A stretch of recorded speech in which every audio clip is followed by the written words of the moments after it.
Double denim. Double D. It's not denim. Were they the same colour, but they've just been washed more, the jeans? Yeah, probably. I'm quite black today. Yeah, you're looking Very black. It isn't denim. somber. Yeah, well, it's been a tough week. I like the fashion reviews first thing. You always get it in the neck. Is that what's that one? Is that It's just a t-shirt, black is t-shirt. that HT whatever? Do you buy any other this isn't brand an advert. anymore? It's like a game of Pac-Man, isn't it? It's waiting for the thing to go around. Are we both well? Yeah, Very good. well. All right. Yeah, fine. Fantastic. Super. I thought you had a bad week. You've just said you've had a bad week. Well, no, I'm just perking myself up. You all right, Matty? Yeah, good. Oh, everyone's well. That's nice. Yeah? I don't know if we're a bit close again. I don't You feel... don't look comfortable, John. No, I'm half on the cot. I don't know what to do. I don't know where to look. But Yeah. don't worry about it. By the Been a way, busy we're week. at Southport Football Club, and Claire, I don't know what our job role is, but she sorted this room out for us, and Yeah, she's worked. she was in here when you turned up, sorting stuff out, and you've walked in and you just had a wee, and he's got the salmon. He's got the salmon shorts on, And I and, got the Map of Africa. and I'm just looking down, thinking she can blatantly see that he's pissed. It looks like he's pissed Yeah. his hands. You were dripping would- from the sleeve. Dribbling. I didn't notice. Sorry. So I'll apologise to her up way out. At least we got a venue, eh? Yeah. Yeah, well done, Chris. Tell you what we need to do. We need to do that more. I think. Just put it out on Twitter. Put it on Twitter. We're in this area. I prefer a bit more organisation than having to chuck it on We've had Twitter Yeah. Very busy week, though, haven't we? 4 hours before we're supposed to arrive. We've had a busy week. We have had a busy week, yeah. But 'Cause it's been a busy week. We're still trying to get to the World Cup, and that's what we've Time's been running busy. out, though, isn't it? It's time, No, the TikTok, time bomb is TikTok. ticking. Sick. So- So I might have to send the speedos back. Yeah, we'll keep Cots last trying. week. Eh? Yeah, obviously mixed response with him coming on. Thing is, 24 caps for Wales, good career, but I think the most important thing was the message, with his alcohol. Yeah, And I'm still about when people define an alcoholic, yeah. different ways, reacted to him badly, and Mm. I thought it was an important message. Yeah. So you just take somebody at face value. Yeah. And I mean, we're like, to be fair, I didn't know about most of the controversies, to be honest. Like a research again. I know, yeah, fucking piss poor, but yeah, we didn't get on to speak about conspiracy theories and that. Nah. By the way, we've been accused of that. Have we? Oh, I had a couple of messages saying that Laetitia and Narcots are all. All right, we're on the Didn't bandwagon, know. are we? Apparently so, yeah. David Icke next week. We're looking forward to that one. Somebody said it was David Icke. Oh, he's in with the aliens, David. Oh, is But it? he used to. He played for. He used to play. He was a It was goalkeeper. Coventry, I think. Yeah. Oh, right. Everyone's Oh. got a story to tell Chris. Ike, That's if you're it. listening. Yeah. Sorry, we can't have you on. But no, we were just interested in the football side of it, weren't we? Yeah, Not- people forget that he has had a good career. Yeah. 24 caps for his country, man. So if you did listen, or if you didn't want to listen, that's fair enough. But Join us for that's it. Ike next week. Yeah. So if anybody's got a pub in space, we're wanting to. We're on the moon next week. Yeah, we're recording with him on space that nobody's ever landed on apparently, and all Yeah. that bollocks. So just to clarify, we are not conspiracy theorists. We're still a football podcast, aren't we? Can we Yeah. Do we need to clarify Yeah. that? Yeah, Well, hang on. yeah. But My hat's crunching a bit with tinfoil in it. Hold on. I'm telling you, I'm not having another fucking vaccine jab. Not a chance. Oh, have we got this week? Special. Coyle! Special. We've heard so much about him, and you'll see in this interview it was all correct. Brilliant, wasn't it? I think The enthusiasm. Yeah. From the off. Live, Meeting him. yeah. Getting a word in edgeways. That was a tough bit. Better when we don't speak, though, isn't it? Really. Yeah, and I tell you what, the hospitality we got to. The players had just finished having the lunch, and well, we got leftovers basically. But they were bloody good leftovers. didn't you, Biggin? Yeah. Did I have salmon? I can't remember what I had. Like salmon and chicken, wasn't it? Yeah, like the But it was buffet. nice. I was hungry. Did it take you back being in the Smell. the Right. canteen? Yeah, a little bit. The they had more sauces than we used to be allowed. Yeah. We didn't used to be allowed mayonnaise and sweet chilli and all that sort of stuff at certain clubs. So that surprised me. Yeah. But there's some good. I think I'd love to get him back for a part 2, to be honest, because there's just his playing career and the management side of things. We had to cram it all in, didn't we? They've got a setup up there, by the way. And so they're having a proper bash, don't they? Yeah. What team he manages, Chris? Yeah. Go on.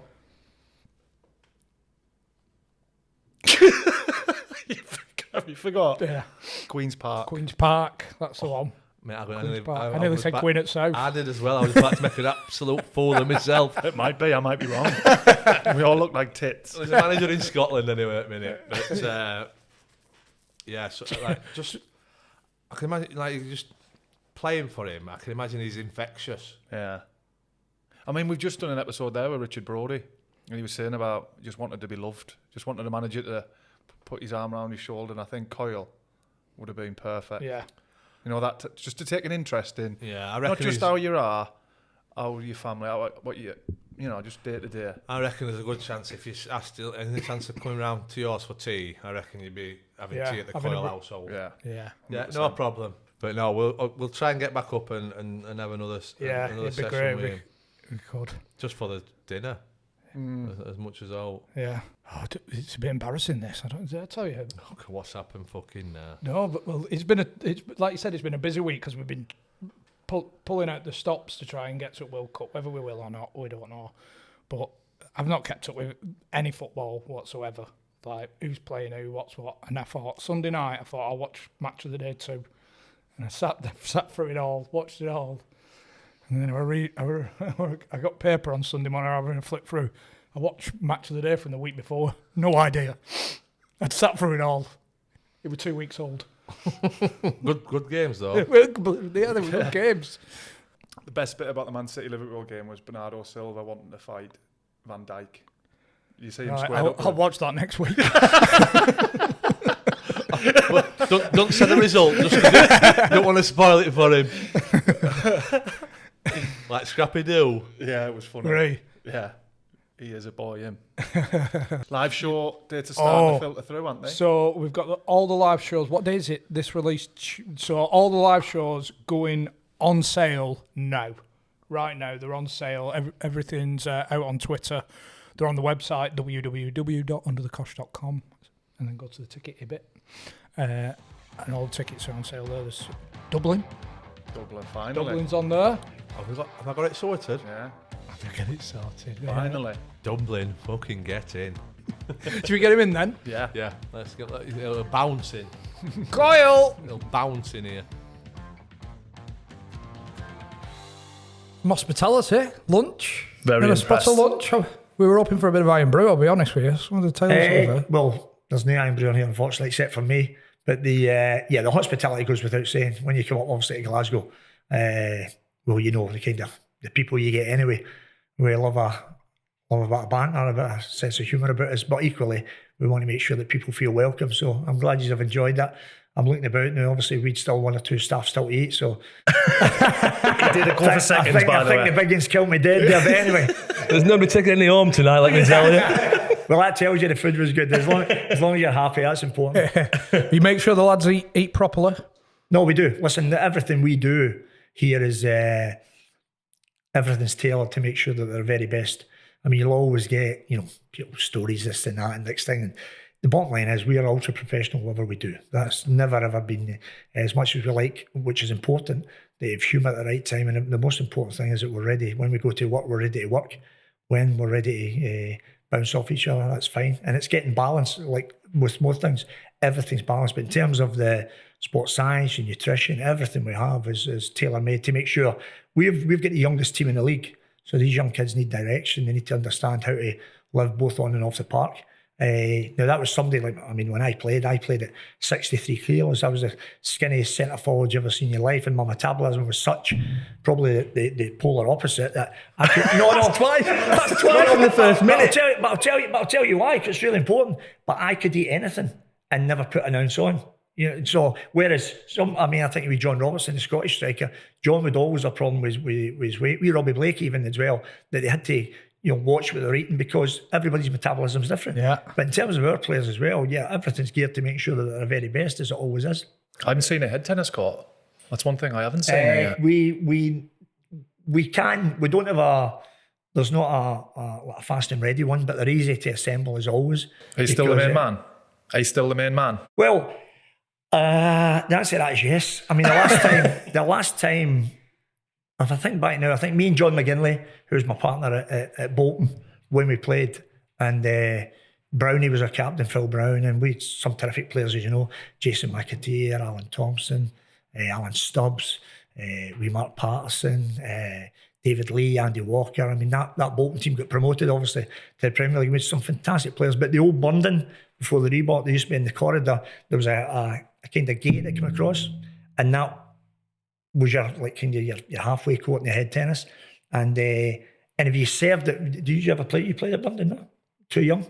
Too young, I think. Yeah, well, if you remember that anyway, if you served it, I was a left footer obviously, but if you served it properly into the away dressing, you could actually serve the ball into the away dressing up the stairs when you're playing head tennis, if you think about this. So obviously we got that to a fine art. So McGinley was right-footed and brave, and I was left. So we were that, without sounding... Top dogs. Yeah, we were so much so that Phil Brown was a captain. Actually, I remember him writing to Manchester United, to Eric Cantona, to find a partner to come over and play us.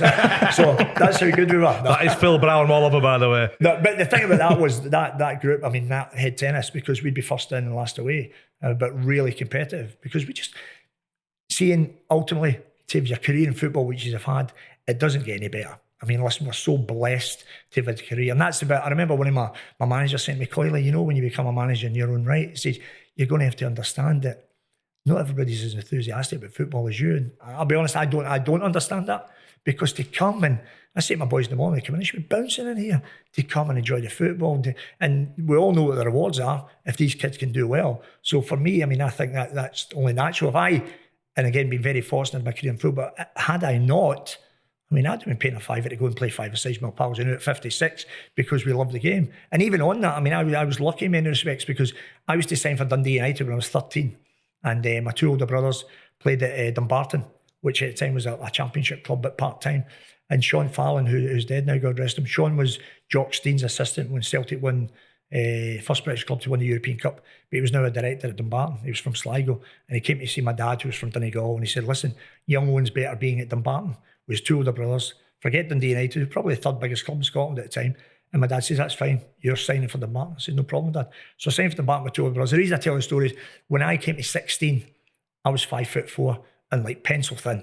So at Dundee United, they were looked and they said, he's a good little player, but you know what? I've got a good big player, I'll keep him. And I might never have played, but Dumbarton, because it was a smaller club, they allowed me to pot away in the reserves. I got to about 5'11" and a half when I was about 18 and a half, put me in the team, managed to score my debut as it happens, and then kicked on from there. The reason I mention that is because people think managers, it's big decisions to leave your star players out, and they are big decisions, but they're not the biggest decisions. The toughest decision any manager I think will ever have is when those kids are 16 and you have to decide, are they getting professional contracts or not? Because in many ways, not that you're quashing dreams, but you don't know how kids are going to react, to that, to that disappointing decision. So I was very fortunate. A smaller club was allowed to play. So that's the reason I'm always as well, like, don't be dismissive of, late developers or small players at different ages.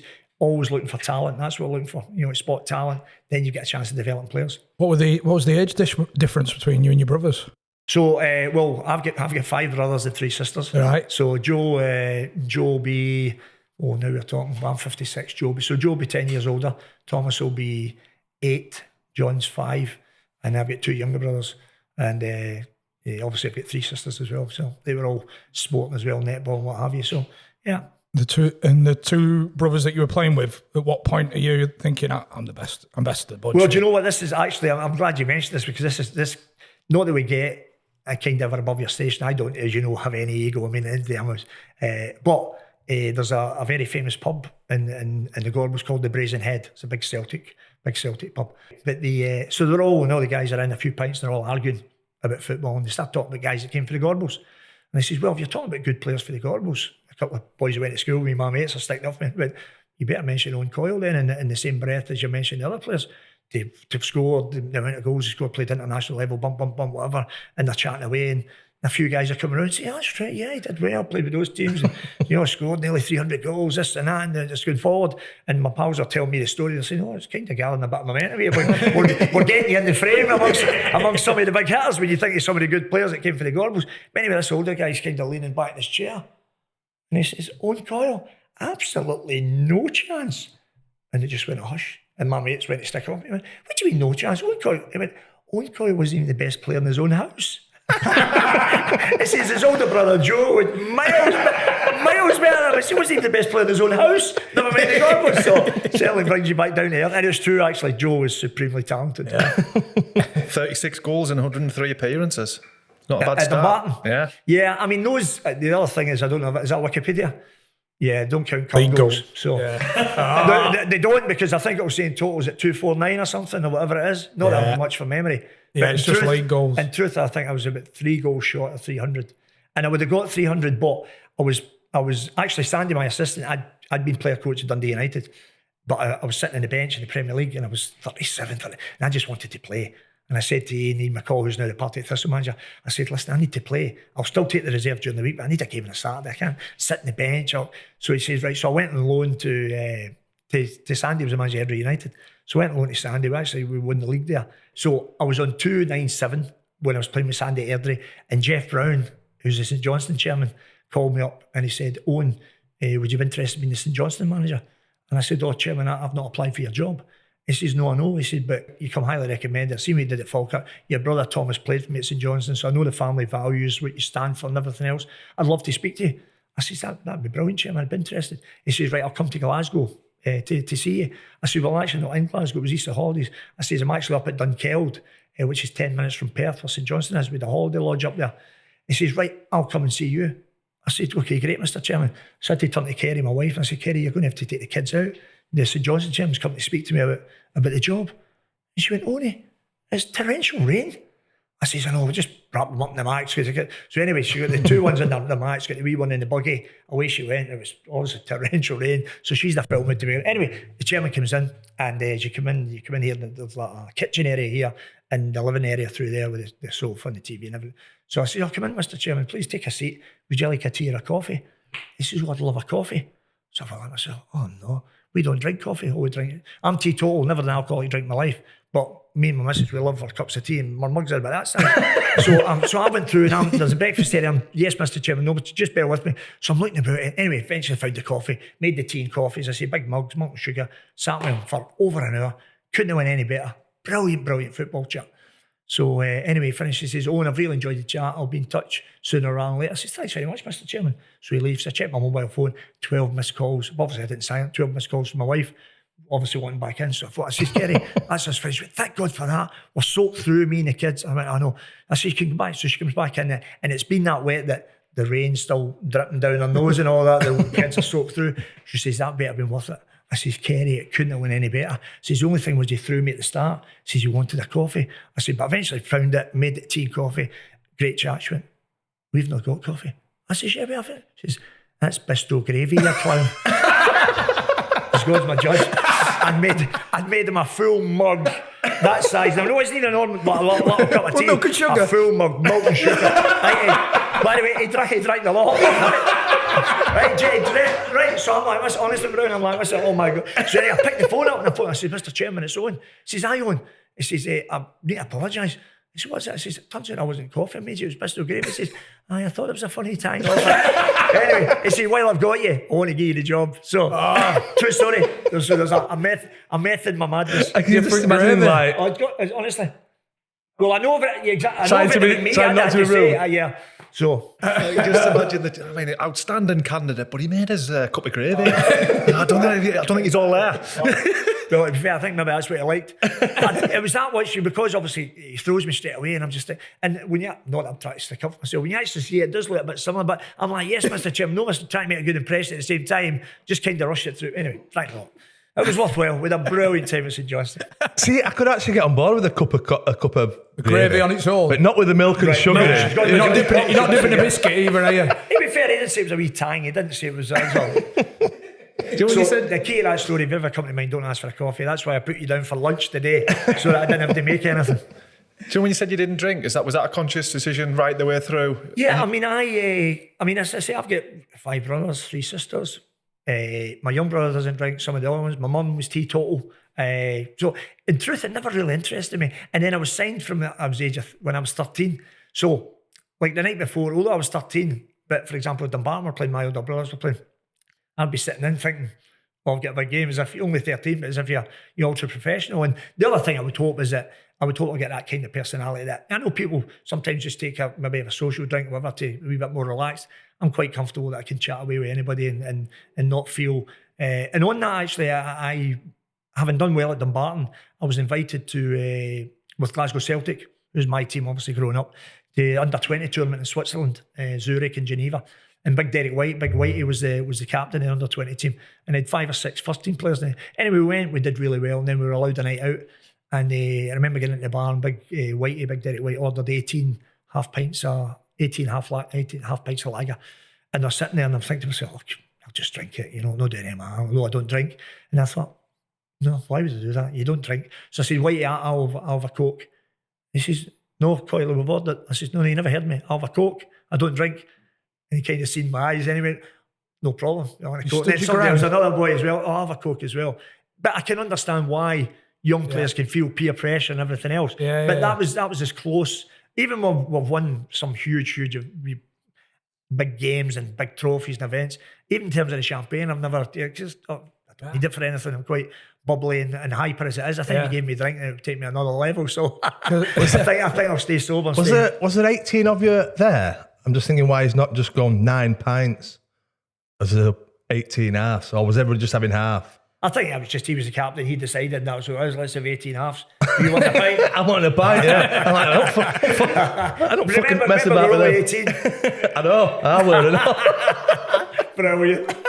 We've had a few of the lads on from that Bolton squad, and Matt Patterson, Aidan Davison, John McGinley, and the socials were they were active, should we say? Yeah, well, that was designated driver. Yes, I was, because I took them everywhere. I remember on Christmas night, I don't know, you can't do me anything now. I think I had something like 14 in my car. I was going to my judge Christmas night out. I'd 14, judge my judge. Aidan, I loved Aidan Davids, but Aidan was in the boot with 2 others. But not by their choice. You just had them in a headlock like that. Used to it with me. Pato in glove compartment. Yeah, why? McGinley would always be the front. I think him and Brownie were in the front seat. We had about 6 sprayed across the back. Oh my God! But listen, they were great boys. They were. That was a really. Bruce was an outstanding manager in terms of football. He knew his football. We never always seen eye to eye in terms. And usually the boys will know this anyway. Sometimes I was probably my own worst enemy. I always had something to say, and like to think most of it was quite funny, and Bruce was quite very much strict disciplinary and everything else, and really didn't if you said something, if one of my players said something to me, I could always have a quick retort or whatever.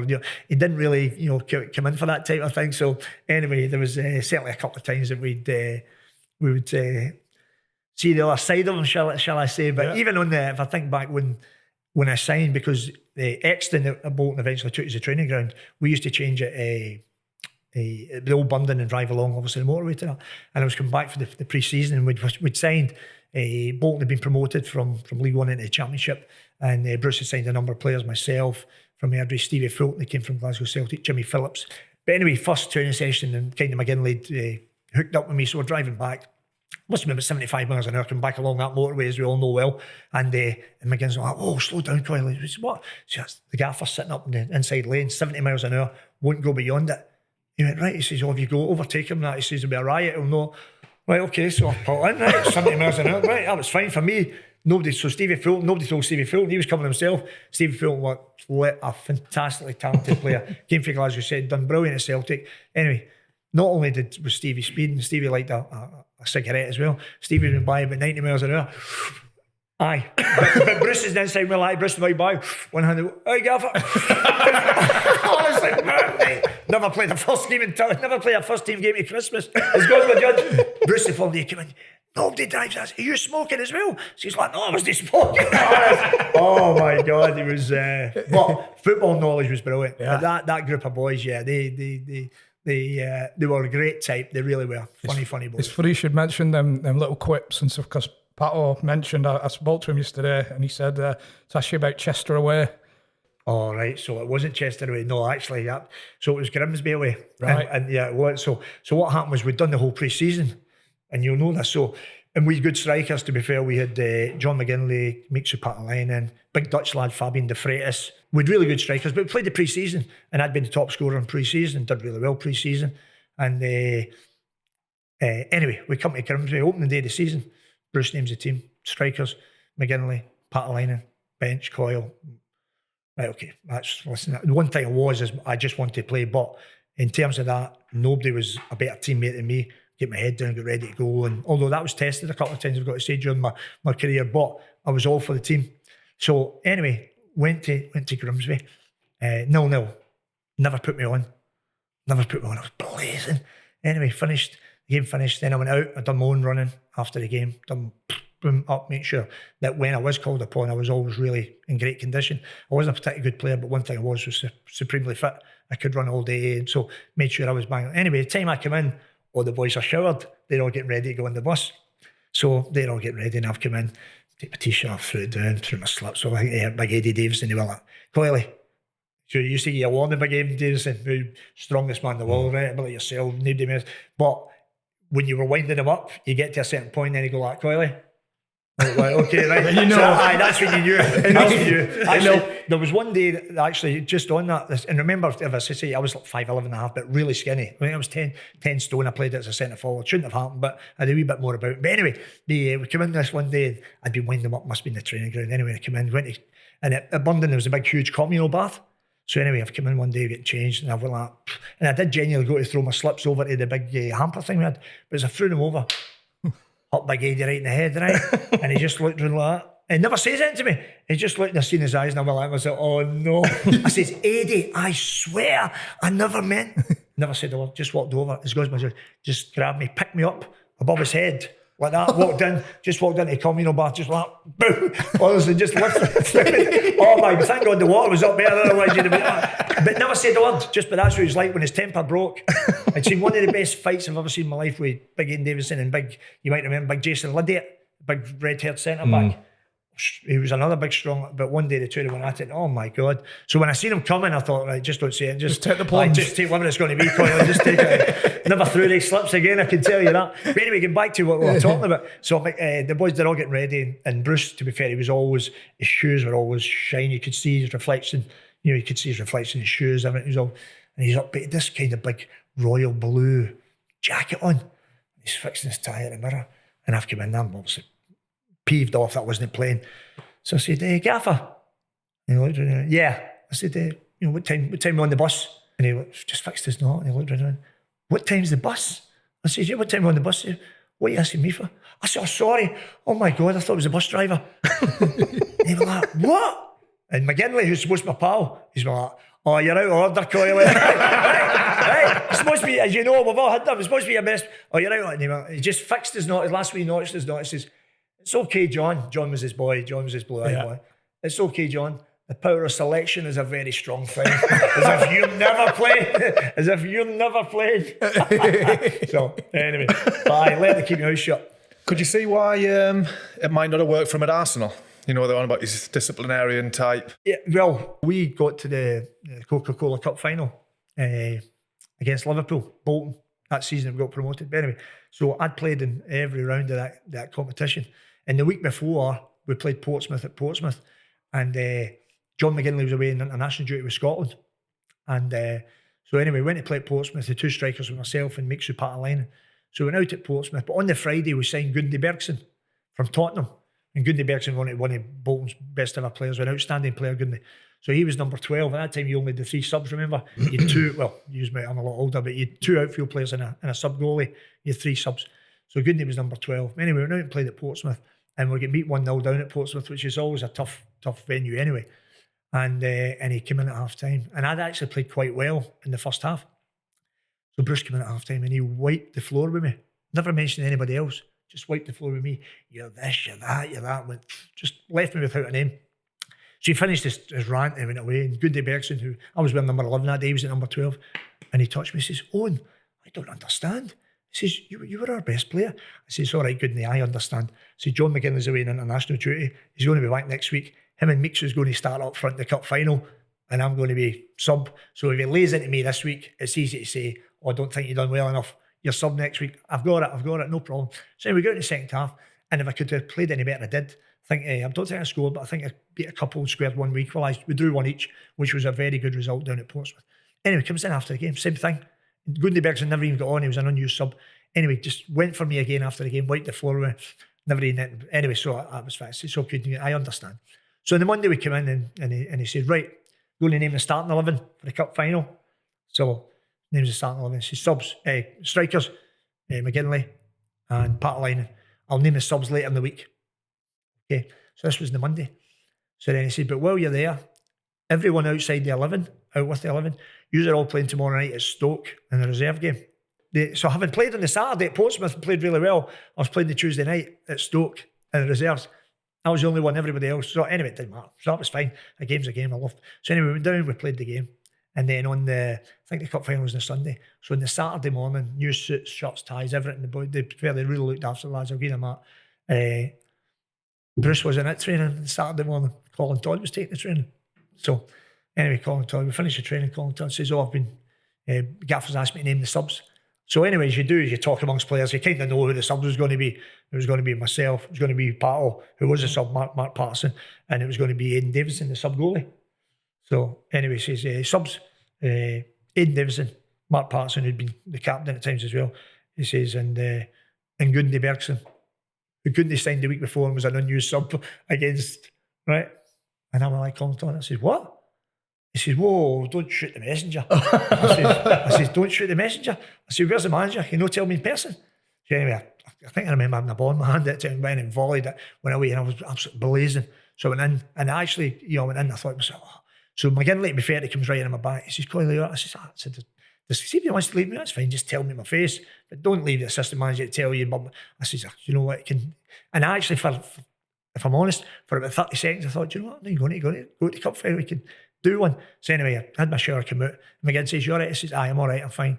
I've sorted it, get my suit, my shirt, my tie on, get a smile on my face and be there for the boys, which I did. It was tough because I'd played every round of the competition. But anyway, put a smile on, made sure the boys were there, wished them well. And they were great. I mean, Steve McManaman was unplayable that cup final for Liverpool. Liverpool beat Bolton 2-1. Alan Thompson scored a wonder goal for Bolton as well. Tom was terrific.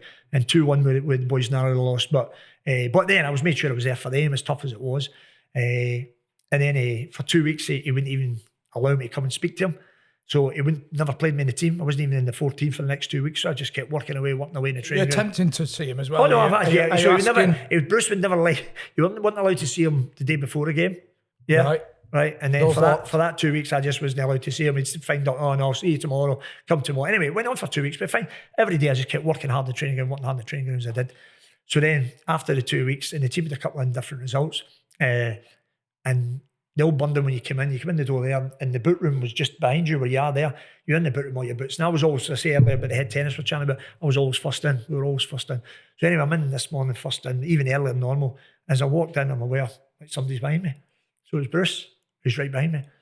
And I get my boots. He says, Coyyyyyleeee, are you okay? I says, yeah, I'm okay, yeah. He went, good. He says, there you go. Went and hid in his hand. He says, there you go. I says, there you go, what? He says, there's your medal. And I'm me being awkward as I was. I went, there's my medal for what? He says, the cup final. I says, I never played the cup final. He said, no, well, you played every other game up to the cup final. I says, I know, but I never played the one that mattered, did I? He went, well, they all mattered. I says, that's true, they did all matter. I says, but for that one, I never played. And I says, you never even actually told me why I wasn't even on the bench. More so.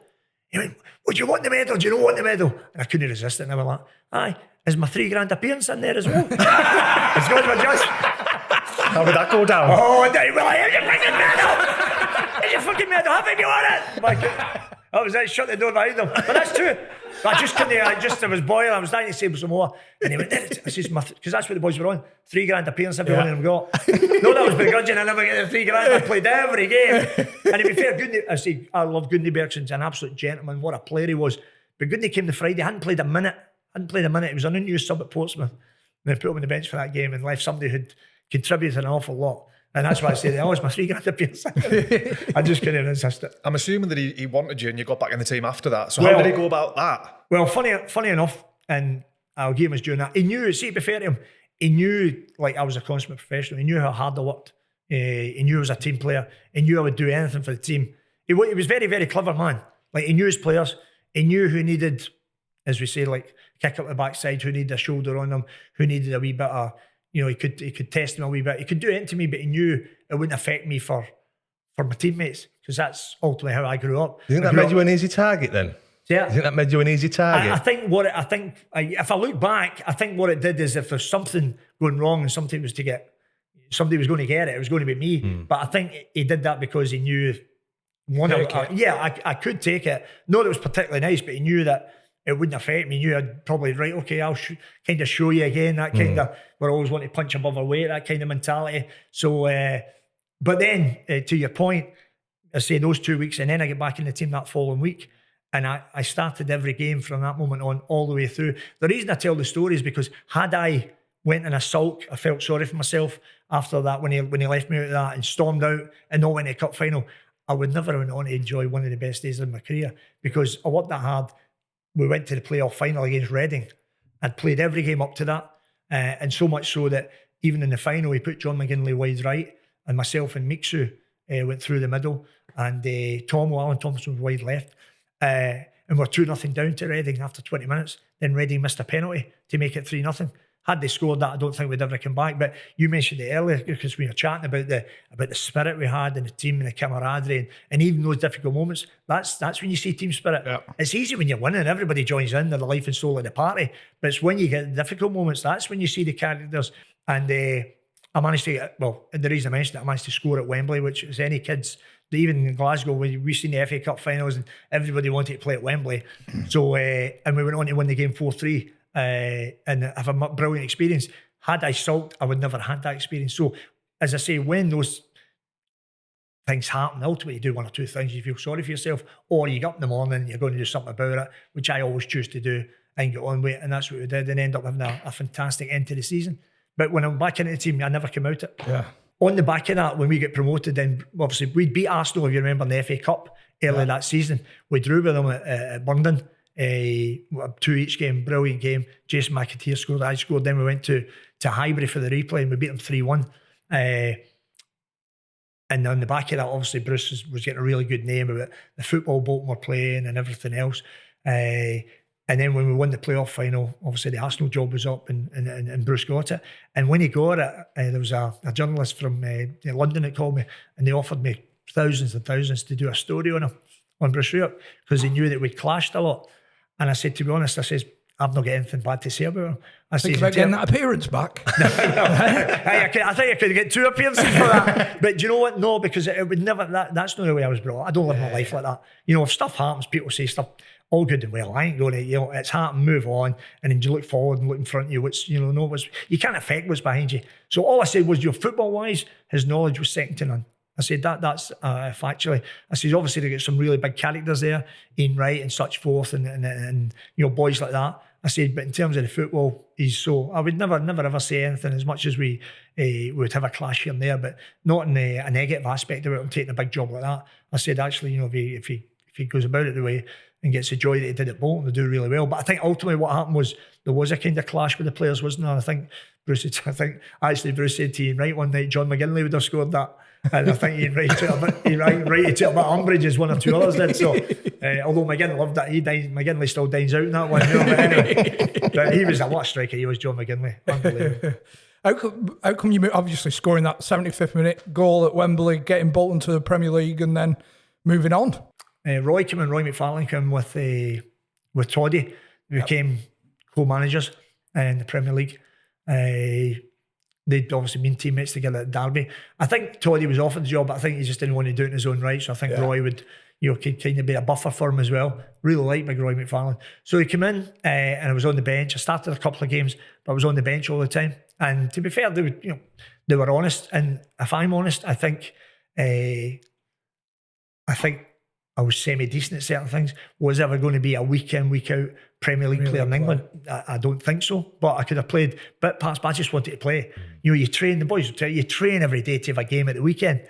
So I had some opportunities here and there. And then Dundee United came in, and that's what happened. I went back to Dundee United to play regularly, play every week. And that was the main focus for you, to play football, because a lot of lads would sit it out, wouldn't they? No, we did. I mean, obviously we went to the Premier League, our salary improved, everything improved in terms of financially and everything else. But ultimately, if you're a footballer and you're not playing on a Saturday, that's the biggest thing for me. I think I dropped salary 4 or 5 times just to go and play because I just loved the game and I wanted to play. How old were you when you left Bolton? How old were you? I was so that would have been 90. So I'd have been 29. I think it was 95 I left, wasn't it? October 95. I went and, I signed in 93 from Airdrie. My contract was out at Airdrie. I went to tribunal. Airdrie wanted a wee bit more, but anyway, I think it was 250,000 the fee to Bolton at the time. So 2.5 years I was Bolton. Loved it. Great club, great people. But ultimately as a footballer, you want to play games, don't you? Particularly strikers, you want to get chances and you want to... Similar mentality to John McGinley when he was speaking to us about dropping wages to play games and not getting rewarded. It's a mentality I don't get, I'll be honest. No, fuck that.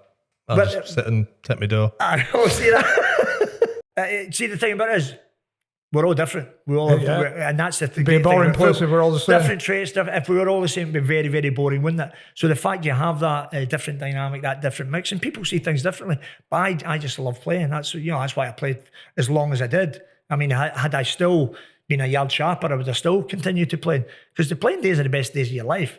100%. You play well more often than not. The manager picks you.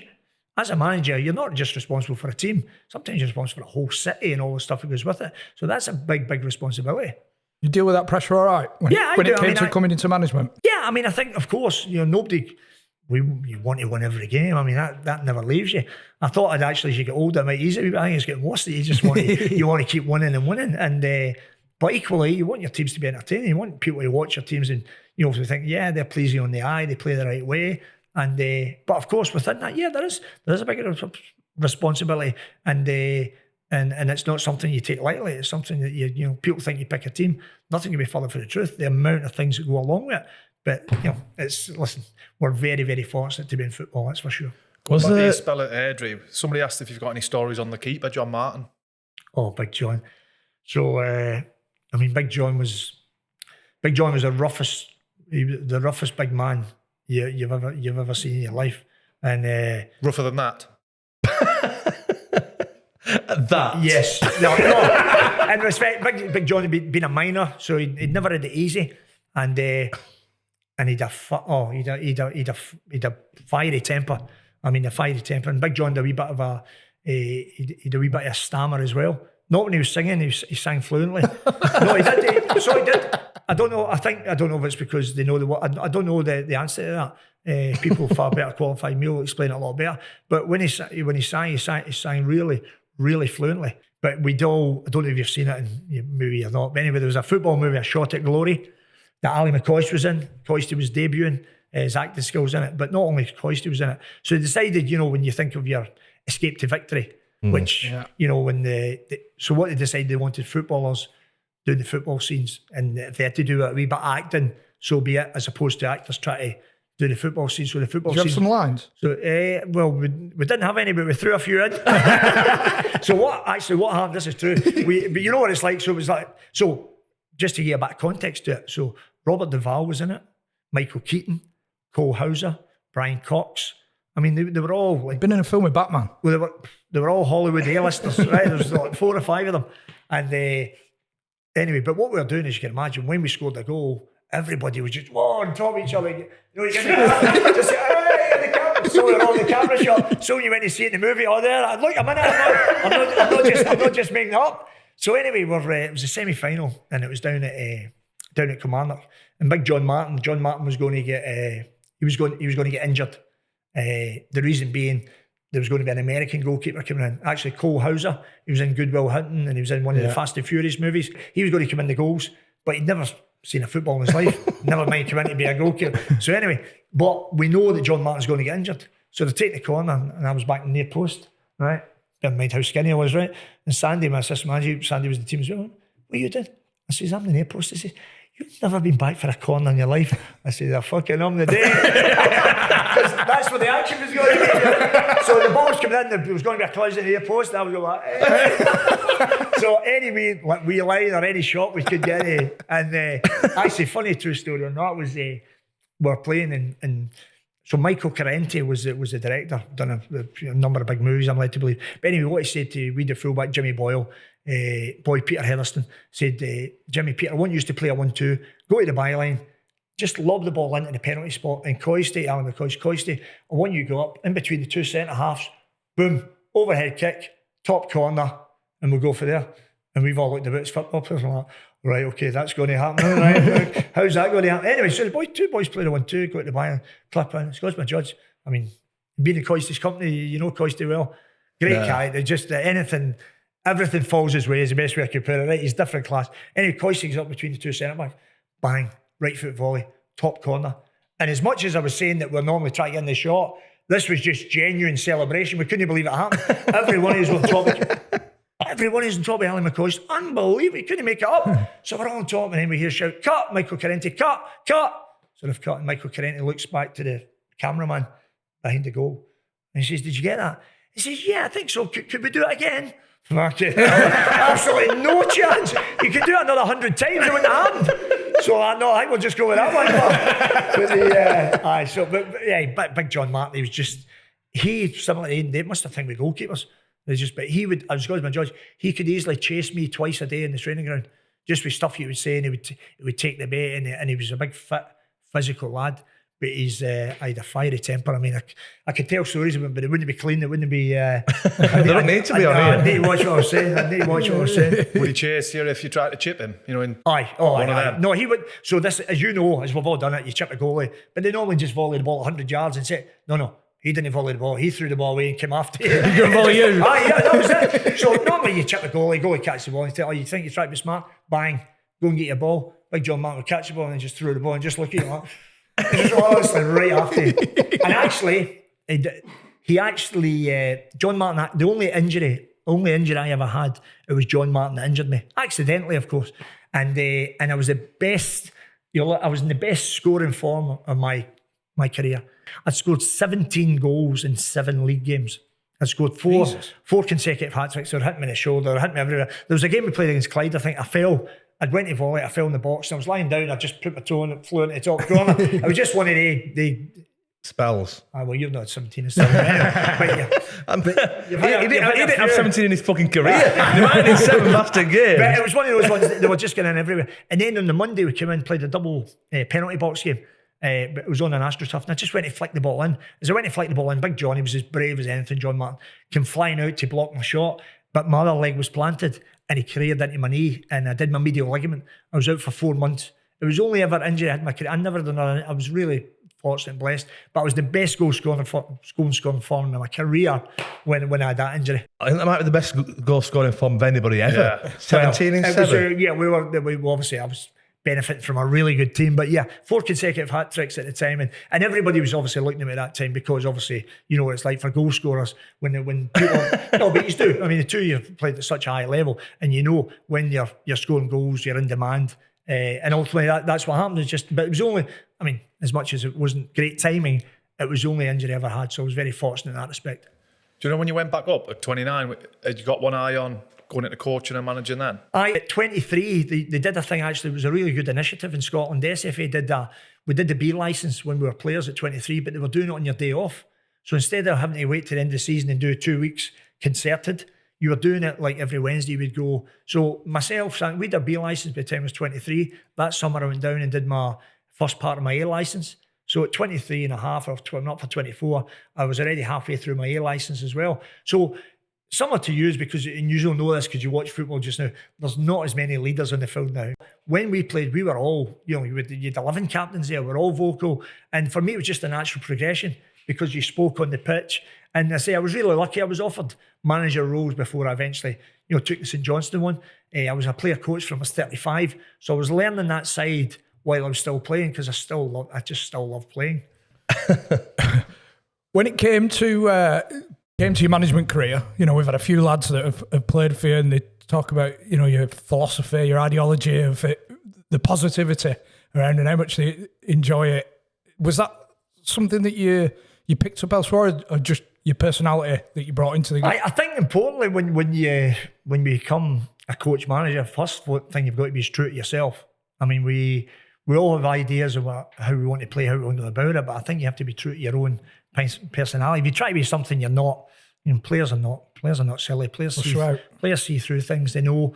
And so I've always been of that mindset anyway. I've always been positive. I've always been bubbly and lively, and certainly, but equally, nobody likes to lose games. I mean, nobody hurts us. But the other thing is, but if you're going to dwell on it and feel sorry for yourself, you're going to get nowhere. And ultimately, when you're in charge, you're the guy that's got to come in and get that group lifted.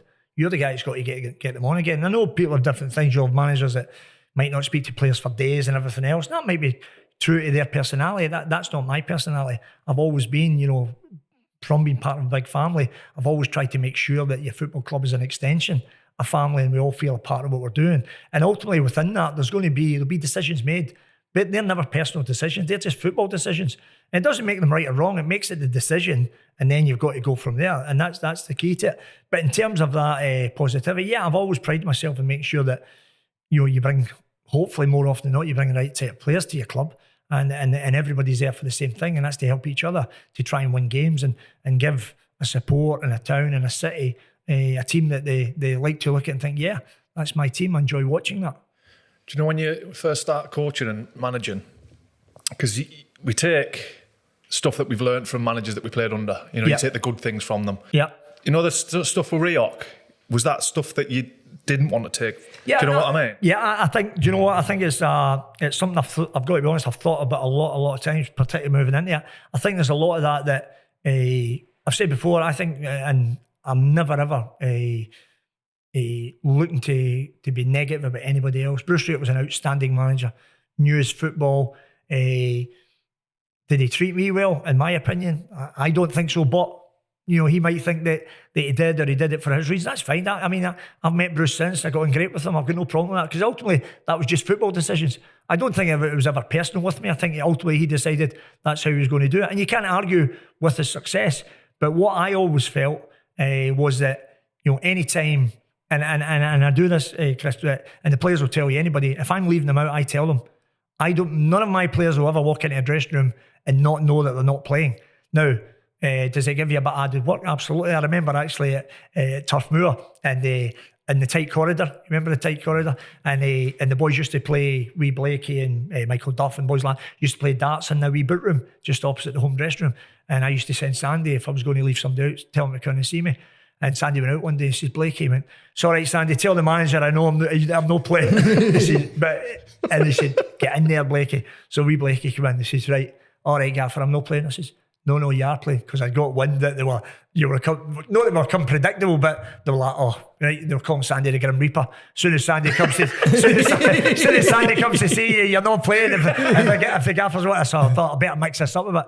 So anyway, I says, come in, Blake. I says, you've got to realise how important you are to me today. He went, what? Am I playing? I said, of course you're playing. Why would you not be playing? You're not one of my key players. Yeah, I'm one of your key players. Are you not one of the best players at this level? I am one of the, but I says, well, go out there and show everybody. Don't let anybody be thinking you're not, Blakey. Are you right, Gaffer? Anyway, we knew Blakey was different class, but we just thought, rather than, right, you're not playing, we better just mix this up a wee bit. But that was, so part of that goes back to that I always felt that if you weren't playing, that's fine, but just tell me. Give them their place. It's a respect issue with me. You know what, I'm not playing you today. If we want to have a chat Monday about it, I'll explain it further, but you're still going to be needed, so we're ready to be a team player as we all need to be.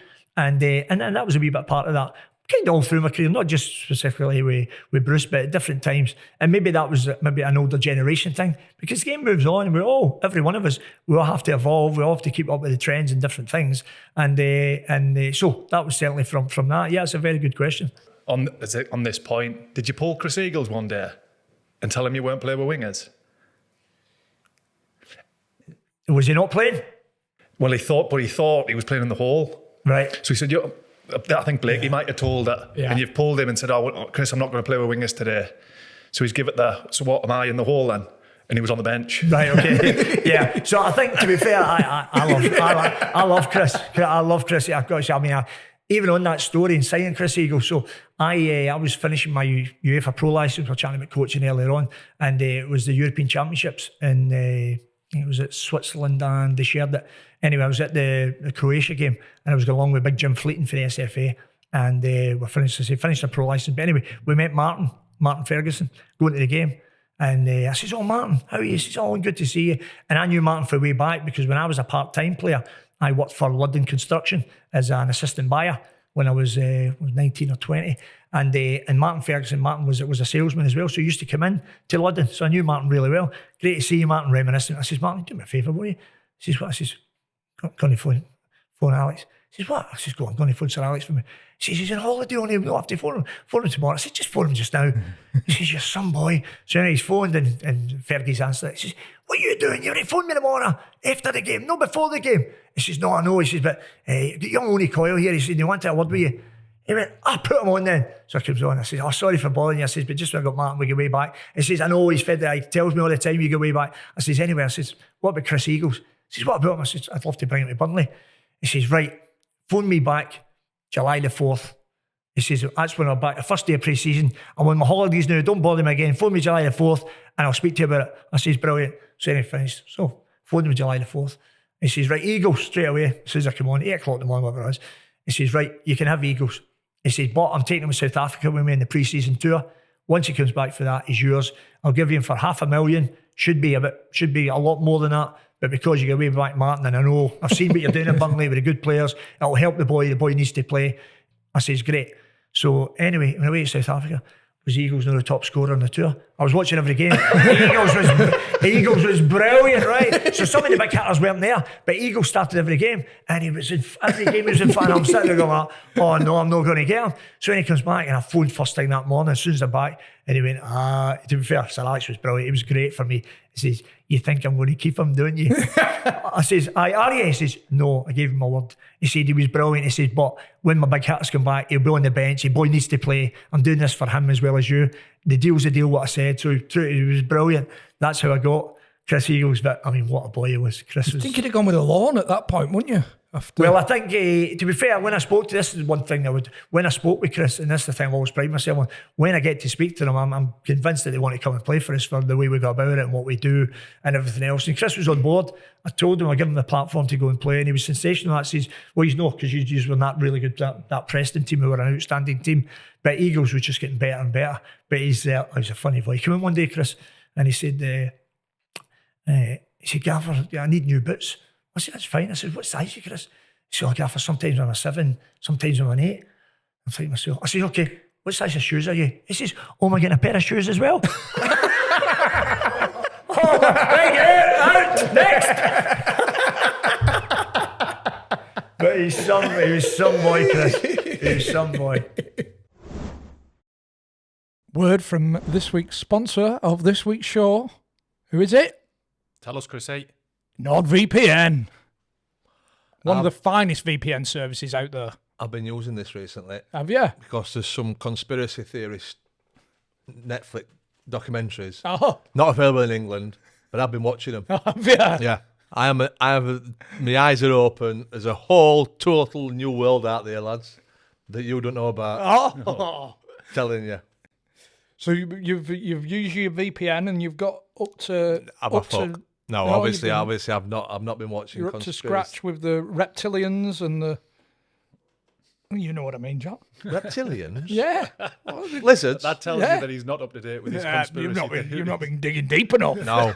You only get that on the dark web. Right. Oh, Jesus. But Rose will not know you've been on the dark web. No, because don't I've know been your using my passwords. VPN.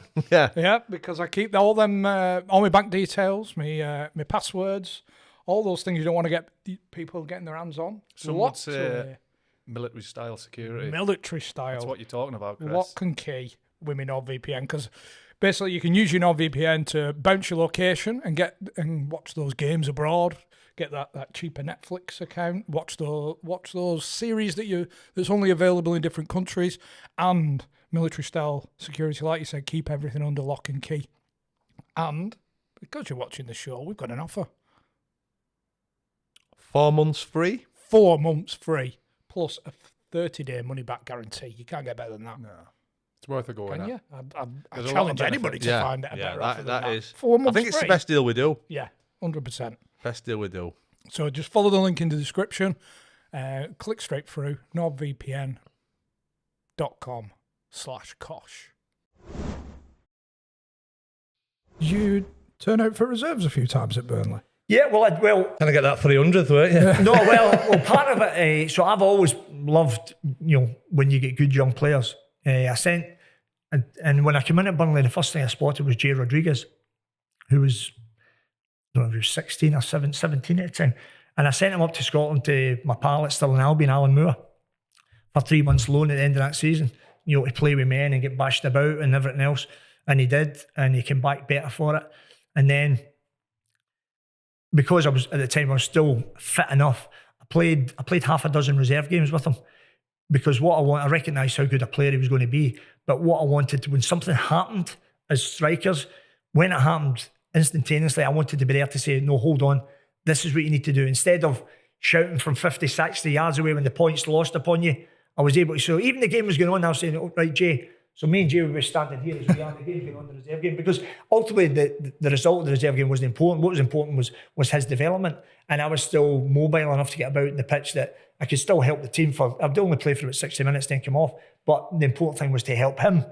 So we did that. We played 6 games, and listen, he's went on. Had he not picked up the bad injury at Southampton when he was in the England squad and everything else, he's had an amazing career anyway, but I think he'd done even better than that. Just a great, great kid, loves his club, Burnley, and everything else. But I felt it was important that I was able to say to him straight away, no, hold on, Jay, this is what you need to do.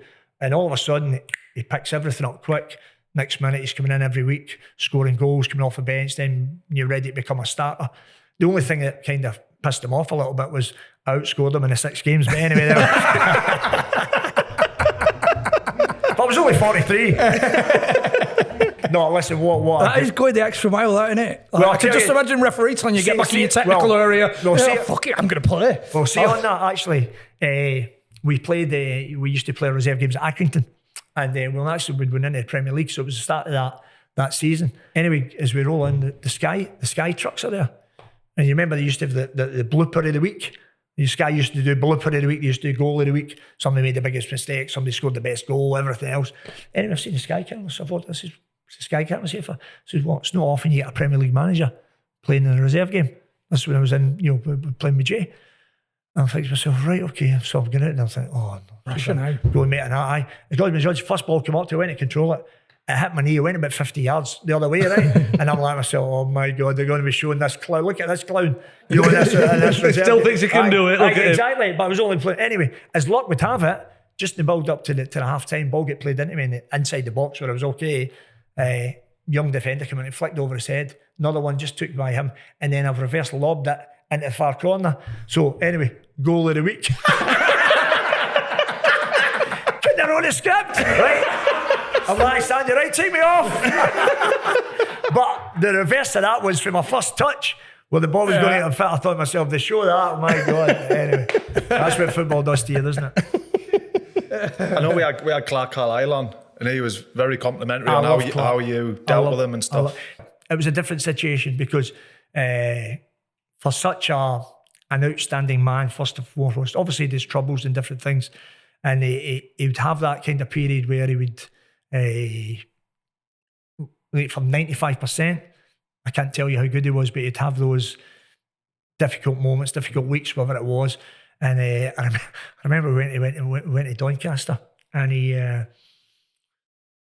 contributed to it wasn't even an own goal, but it was one of the worst mistakes I've ever seen in my life.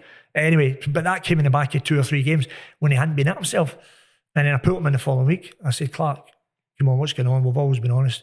I said, no, I'm sorry, Gaff, I'm just having a difficult time at the moment and everything else. I said, that's fine. I said, I'm just going to leave you.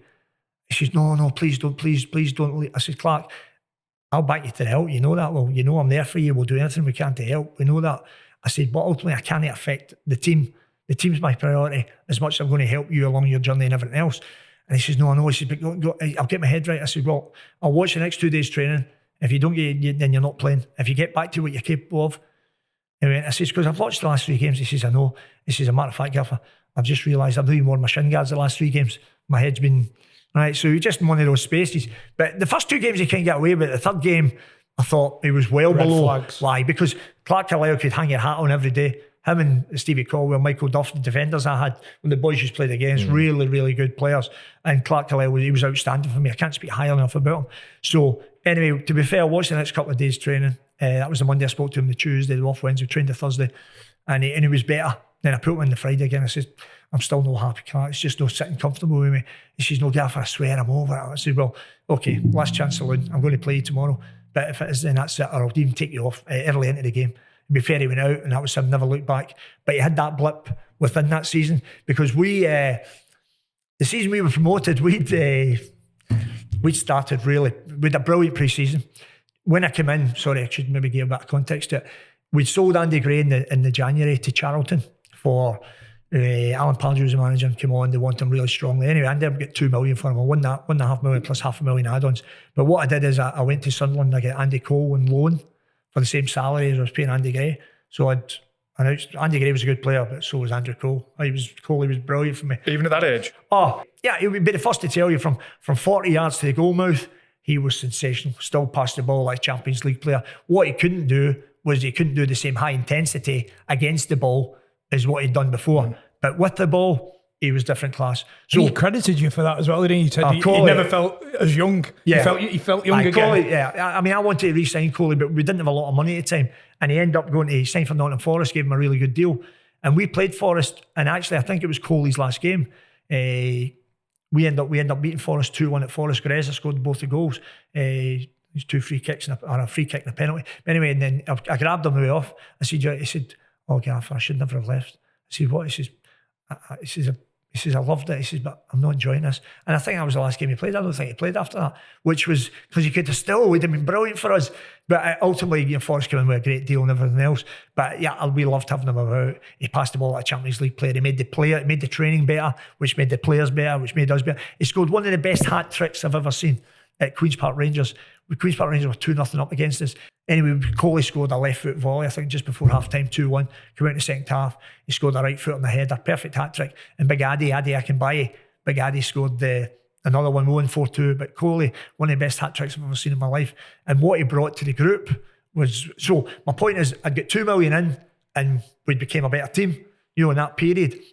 And then I sold Kyle Affey to Rangers for $4 million. So I'd brought $6 million into the club. But to be fair to Brendan Flood, who'd brought me down with Barry Kilby was the chairman, Brendan said, you'll be able to get half it on to sign players and then the other half will go towards the cash flow.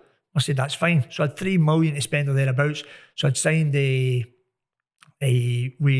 signed Big Kevin McDonald, we signed Chris Eagles. I got Martin Patterson from Scunthorpe. Yeah. He scored 23 goals a year before in the Scunthorpe team. It was down at the bottom. For $1 million, came in, scored 24 goals for me in that promotion season. So we brought good players into my point. We had a really good pre-season. And then we played Sheffield Wednesday in the first game of the season at Sheffield Wednesday. We're 2-0 down after 3 minutes. You couldn't believe, after the pre-season, you've had 3 minutes in a game, you're 2-0 down. Anyway, the game finished 4. We get back to 2-1. We scored after 6 minutes. Anyway, I think we lost 4-1. And then the following week, we were playing Ipswich at home. And they decided that they were going to have a paraglider come in with the match ball and land on the centre circle, which was brilliant. We went to Turf Moor. The atmosphere was sensational. 3 o'clock, sun was split the sky. Paraglider comes in. Bang!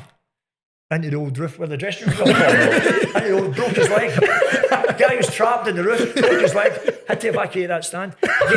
Game was delayed.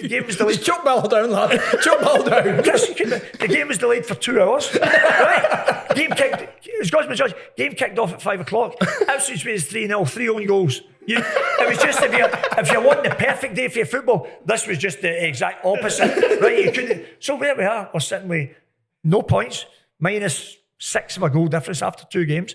Third game we played, we were at home to Plymouth. Paul Sturrock's Plymouth. Chris Eagles gets sent off after 10 minutes. Right? So we're down to 10 men anyway. It finished 0-0. And I remember Paul Sturrock, Luggy, who was a good pal, came into us to see us after the game. We're sitting in the room list. He says, tell you, Coyyyyyleeee, it's going to be a long season for us, for both of us. Talking about the teams, right? And I was like, what? I was fucking blazing because I knew I had a good team. I said, it might be a long season for you, Luggy. He went, don't need to offend you, Coyle. I said, but what I seen out there. I went, we're doing to try to explain, we're doing to 10 men. Anyway, we had a point after 3 games. We went to Crystal Palace, 4th game of the season. Crystal Palace had got 2 men sent off within the period of the game. So they were down to 9 men. and we'd scored a couple of goals, but they both chalked off. So it got to the 93rd minute, 0-0. Crystal Palace got a free kick 20 yards out from our goal. So 0-0, playing against 9 men. We've got 1 point for 3 games. If he scores this, it's 1 point for 4 games. And Sandy was in the process of buying. Sandy was buying a new house in Preston. That's where he was going to live in Preston, my assistant manager. And he'd been looked at that week, just ready to thing me. And they're about to take a free kick. And as I said to you before, humour's important in football. At the right time, difficult moments, you deal with things with humour. And I turned to Sandy and I said, Sandy, have you bought that house yet? And he was like, no, not yet. I says, well, if this free kick is in, don't bother. Because you'd have been sitting bottom of the league with 1 point after 4 games, having brought some players in a good pre-season. And they were like, what? Anyway, it whistled by the post. The two was like, oh, wow. So anyway, we came off in that game and with 2 points for 4 games. And I looked at it and I thought, I needed a bigger physical striker. I needed a big target man, somebody that could bring us on, help me part of Lincoln. Anyway, I went to Cardiff and I got big Stevie Thompson. So they wanted the money for him. I didn't have any money, so we eventually got him for nothing on a free, but with some add-ons. If he did this or we did that, or we get promoted or whatever else. It was the best signing I ever made, because what Tomo could do was similar to what you do. You brought your team up the pitch. He could bring us in. He could lock it in. He could knock things on. He could knock centre backs about, and it was just the perfect foil for everything else we had about. Me, Martin Patterson's, Chris Eagles, Robbie Blake's, clever footballers, but I just needed a wee bit of physicality up there. And that took us to the Nottingham Forest game. That was our 5th game. We went to the City Ground. The game I said about Andy Cole. We beat them 2-1. We were up and running. We went and won 4-5 in the bounce. To my point, getting way back earlier, that took us to the end with the great cup run, the League Cup run. We beat all the Premier League teams. Chelsea, Arsenal, Spurs was in the semis, we lost it. We knocked Fulham out before that. But then when we got to that period when Clarkey was having the wee blowout with a really terrible run, and then we had to get ourselves back going again, and we managed to do that again. So that championship, as you know, it's all trials and tribulations, but there was huge moments within that. Did you ever think of changing? Because we speak to lads that played under you, like the day before a game, everything's fun. The five-a-side, Krispy Kremes, Blakey said for the losers. Do you ever think, we need to change this? I think I think that is a little bit embellished in respect to, of course, it's always fun, but we, as we did, there'll be times, they all knew their job. We all knew, we did our set plays, we shaped up, we did all that, everything. That was all done. But I think what they remember is that there was humour attached to it at the right time. When you go to work hard as you always do. When you find that time for a little bit of banter and just more side, absolutely. You take, because ultimately, you don't want them under pressure.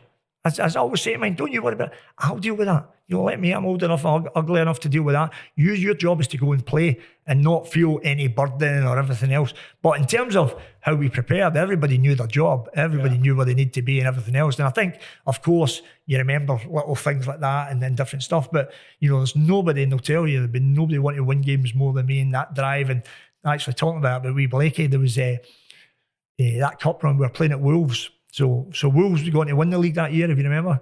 The year we were promoted, and we were going to Wolves on the Saturday, but on the Tuesday we were going to play Chelsea at Stamford Bridge in the last 16 of the cup, and we went to Wolves on the Saturday, and I said to him before, I said, I'm telling you, anybody that's thinking about Stamford Bridge and Chelsea, you'll not be playing. We're out here, Wolves are at the top, we need to set a marker down here. We've won like 5-0, we need to keep, I think we're up to 4th or 5th, keep pushing on, we want to bum dive them on. And at that time I had a plate, my 2 front teeth was a plate before they got them all sorted. But anyway, we get beat 2-0, never laid a glove on Wolves. Can't tell you bad, we were terrible. Sure. And it wasn't that we get beat 2-0, I don't mind getting, when somebody's better than me, will hold their hand up and I can accept that. What I can't accept is when we've not performed, when we've not contributed, when we've not been at our best. And if somebody's better than you in the day, all good and well, as long as you're doing your bit. But we were so below what we were known for. And I came in, and you'll know the Wolves dressing room anyway, and Blakey, Wade Elliott and Clarkey, Skipper, they're all in front of me. And I was away in one, and I was ladling it, I was ratting, this disgrace, the levels, the standards, bum. And I was getting that angry. As I get that angry, the replay at my 2 front teeth kind of went forward. Now I managed to just go, I went, F a lot of yous. And I went way through to the Wolves' no shower room, and there was a wee chair, and I sat down, I started laughing, because I thought to myself, imagine, I'm thinking to myself, imagine they went flying out and they seen it. So anyway, so I'm in there, and Sandy's coming to me, you all right? I went, I'll tell you later. So anyway, that was fine. So then we went to the Monday, and we'd done our training, and we're finishing with a little bit of finishing. So the boys would play in, I would flick off, or 1v1 or a volley or something. So as they're all queuing up, Sandy was in a queue. So he's standing there with him, and wee Robbie Blake came up, Robbie Blake pulled the hairs out the back of his leg. And Sandy was like, hey, watch you, I'll punch your teeth out. And Robbie Blake went, what, like the gaffers? Right? And Sandy was like, what? He said, do you see that? He says, we were that terrified. He says, nobody would, until once he went away, he says, we're all fucking, he says, but he was that, he says, the temper he was in, we're all like that. We all seen him coming out, we're all like, I was just waiting for him to go. As soon as he went, he said, we're all rolling about. He says, the two. So, anyway, but yeah, so that plays a part, you're right, take the pressure off at the right time, having your, alleviating that pressure, having a bit of fun at the right time, but equally, in terms of preparation, everything else, they knew their opponents, they knew, done right. Yeah, they knew their strong foot, their weaker foot, they knew their weaknesses. We were, you don't win as many games and be able to do as we do on a whim, that's for sure. Did it hurt the way it finished at Burnley in terms of the reaction from the fans? The Judas shouts and all that stuff after everything you'd achieved. Well, that did hurt only because at the time. What people don't know is, had we not got promoted, Burnley were big financial trouble. We'd been embargoed from the January financially. So if you look at that season, I mentioned we played 61 games. We used the fewest amount of players in the league. And part of that was from January, we owed money to Manchester United for some of the add-ons. We owed money to Scunthorpe for some of the add-ons as well. And because the club weren't in a position to pay these like 200,000, 100,000, whatever it was, then the league said, okay, you're financially embargoed until you make those payments. You can't take any players on loan or do any transfer dealings. I kept that to myself. Nobody knew that. So I just kept that in-house, obviously, with Brendan and Barry, and just kind of got on with it. But Brendan Flood, who is Burnley through and through, and Brendan had poured 7-8 millions of his own, through the companies they had. And but at that time they had that was a bad financial crisis at that time, you remember, and people were losing a lot of money. And Brendan had, he's built himself up again. He's just an amazing man. But he was in for a difficult financial time. And what happened was we started really well in the Premier League. I had the lowest budget ever known to the Premier League at Burnley. Lowest budget by my highest paid player was Fletch, who had bought from Hibernian for £2.5 million. He was on 12 grand a week. So our budget was something like 16 million in the Premier League, and the bottom team in the Premier League would receive 32 million that year. Right, so I was like 16 million. But those directors, and Barry Kilby as well, they'd all poured millions in over the years to keep Burnley going. So it was only right that they get their money back. I understand that. So I was on board with that. I say, I get that. I totally understand it. But what happened was we started really well. Then we got to November, December, and we drew a couple of games. We drew with Arsenal at home, and we drew another game at home, and I felt those are games we should have won. So I said to him, what I need 2 or 3 players in the January window, not to be spending money, but even good, but experienced Premier League players, because I didn't have that. All my kind of boys had been Championship, but I was fair with them. I gave them an opportunity. If you think of Greza and boys like that, can't tell you how good Graham Alexander was. What an unbelievable player and a man. He was sensational for me. So, but all those boys had risen to the challenge, but they needed a wee bit of help. So they said, well, we've not got on, don't think we get any money now. And I said, hold on a minute. I said, £16 million budget I've got just now, 32 coming in, I know you take your money back. I says, the players have not got a bonus yet, which they hadn't, because the chairman had said to me, Owen, would the players mind waiting till January? So instead of getting it each month, they would just give them it all in the one lump sum in January, because in the Premier League, you get money in August and money in January. I said, when the money comes in January, we'll give it. So I spoke to the skip, he said, that's great, Gaffer, we'll get it in one lump sum, great. And I was the same. My bonus was due from May or June, and I hadn't received it.